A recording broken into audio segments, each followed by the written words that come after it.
Hello, everybody. This is Karsten. We are at LinkedIn Live.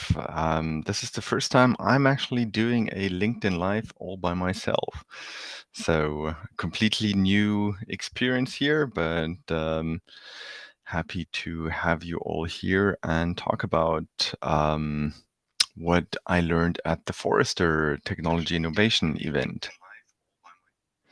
And what I wanted to cover today. So if you do have questions, again, this is a LinkedIn Live. So if you want to ask me something about what was going on in the Forrester event, Technology and Innovation in Austin, Texas, earlier this week, feel free to do that and ask online.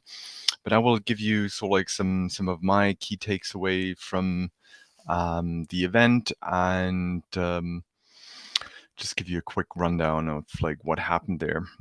If you again wants to know more detail, ask questions, or also reach out to me for a personal one-on-one or so. So first of all, Austin. It's a great location. Love to come back there. I was a speaker at actually it was also a conference at the JW Marriott in Austin a couple of years ago. And it's just a city with a good vibe. It's a lot of construction going on there at the moment. It's really vibrant, lots of new high rises, but also good things to go out at night. So like the location, well organized, well run conference. It had also interesting people. Like I got to like they started already on a Sunday. So imagine that conference starting on a Sunday, but was good topics there, but also very interesting people to talk to, connect to. There's one thing I must say about like the people or the connection side. The conference was not really set up to network that much. They had kind of like receptions or some opportunities there, but it wasn't something where it was strongly built into the agenda of the conference to really network and talk to people and get to know others and their organizations. So that's just kind of like a little caveat there. The big topic of the conference was around artificial intelligence, because that is both technology and innovation kind of like coming together there, and it's really one of the hot topics right now. But there was also a lot of general leadership topics, people management, some topics around capabilities, etc. So things where it's, I would say, of course, it's always good new stuff in there as well, but a little bit more stable than the AI topics. Speaking of kind of like the AI, so it was like lots of sessions were actually on that, and it's really interesting to see how kind of like general AI, Gen AI, is pushing in all areas, all organizations.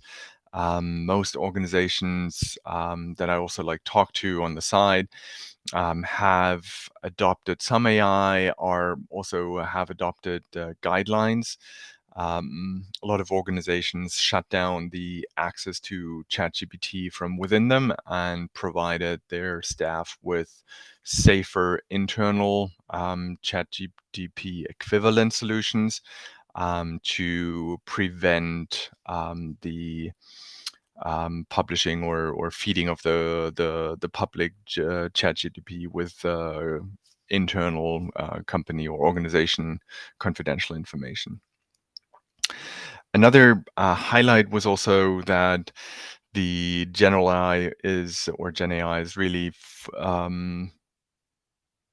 changing the jobs in highly qualified areas. So it was kind of like the job loss or the effectiveness. If you want, excuse me, a really secure job, so go for plumber, electrician, all that kind of like hand plus physical things interacting. That is where you see almost no impact, but the architects, like real architects and engineering and the legal, etc. So these are all areas that are highly impacted by general AI. And it is also something where the junior type of work in those professions will most likely be impacted. Like, for example, in legal, you have a case and then kind of like, okay, research me all similar cases, the legal the paragraphs that might kind of like have a role here, etc. So kind of like a lot of preparation work that normally more junior people are doing, and that kind of like leads also to a question that wasn't really answered, but how will we in the future really learn and grow into more senior people if like a lot of the learning opportunities are kind of like used or eaten up by AI use, and then how can we like but grow people and make them learn? So there's some yeah challenges that we have to face there. It's also interesting. I had a conversation with like Nick from University of Chicago on that, to see kind of like the balance between trying AI, using AI, and some of the um, efforts that you need to put in place to actually use AI. So that's just like something the where we have to change the way we think or also balance. And so it's something where bigger enterprises have more data and more can also benefit more from AI and have like the it easier to build tailored models. But it is also something where they are a little bit risk averse, and the smaller entities are the ones that probably can still fairly easily, based on the existing Gen AI models, tailor it with their for their purposes, and then have kind of like a higher speed with it because they take the risk. So that's just like something where, yes, bigger organizations have more data, more benefit, and can like make it even better work. But the smaller organizations are probably the ones that will take on the risk and do it, and that might change the playing field here as well. So it really is something where the existing LLMs, like the large language models, that can be used, that are out there, open source or free to use, really is something that gives a big leg up for many organizations and develop custom AI models based on that. Requires just like limited compute resources. Yes, there might be um, I think Nick showed some student projects that took like 2 days of compute time to resolve or get that tailored. So yes, there's some money involved in that, but it's not the huge money that creating a completely new LLM model would take. The guidance on AI is also like I mentioned kind of like in the beginning, a lot of organizations shutting down ChatGPT or some of the AI. It really is about kind of like providing guidelines and also enabling your organizations with maybe some nimble AI focused teams or task force or however you want to call them, to say, okay, we're not just taking something away from you, but we're also helping you to engage in work. That actually is also something that we've seen in our engagements and our clients. The CIOs that talk to those AI guidelines are something really useful. I think there is a webinar coming up. I already forgot when, but if you want to know more about that, check our upcoming webinars. Next insight from the Forrester is it really is about the people and leadership topics. It was interesting to see, and I think one of the Forrester analysts also said it, like talked about AI and said like, yeah, this is like something where I could not use any slide from a previous Forrester conference event or whatsoever. I just had to like do all this new, versus this leadership slide I could use, like, of course it's like new, but there is like some some reuse there because it's a little bit more stable. But it still is interesting, and it's I think it's the leadership, the people topics. But it's always good to have them also as a reminder that we deal with people, that we work, that we need to take different perspectives into account. So all those things that we hear, it's not necessarily oh yeah, this is a big aha moment, but I think it's still equally important to reiterate and think about them, because otherwise your capabilities and the way you lead and interact and drive your organization forward is digressing, because you don't have that as a constant reminder. Similarly, there were some sessions around business capabilities, the business canvas model, etc. Again, nothing new to like probably also majority of you listening into this here, but it is still something to be reminded of, but also, oh yeah, maybe I can use this business model canvas somewhere else or for some of my projects and do a project scope version of it. So there's always like a new spin that you can take on those maybe topics that you say, okay, I heard about that already 3 years ago or 5 years ago.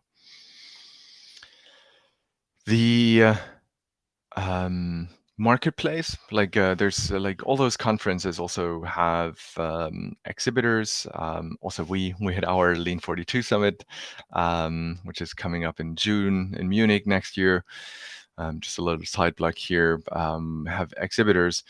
It's I always enjoy those because it gives a opportunity to talk to some of the vendors, some of the solution providers, get some more insights into what they're doing, get some personal connection also to them.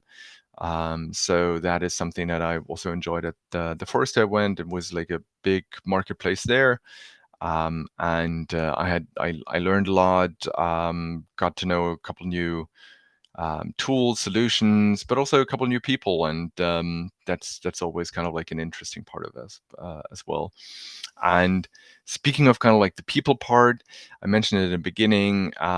It is something where connections are really good, and my feel from the conference was that a lot of people are eager to connect, eager to learn, and coming out kind of like after kind of like post-COVID here, still I think we are in that year where a lot of people are on their first conference in the last 3 years or so. So it is something where there is still some vibe there to that. It's like, oh, this is great to be here, and it's my first conference after a while, and things like that. So it's just good to see people, talk to people, and that's what I also liked about that conference. There was some predictions that also Forrester did for like 2024. I think one of the ones that I found really memorable and laughing was that we see AI helping with kind of like job postings and creating kind of like the job descriptions, etc. And also on the other hand, AI helping with kind of like the job applications. So writing my resume or writing the cover letter or seeing how I can like my resume matches to the job description. And the prediction was that there will be one company will actually hire a person that does not exist because it's a bot. And on the other hand, also one job application will get hired for a job that does not exist because the job posting was written by a bot and does not exist. So there were a couple of more predictions of what will happen in 2024. We'll see how they like work out, but that was a fun one to watch.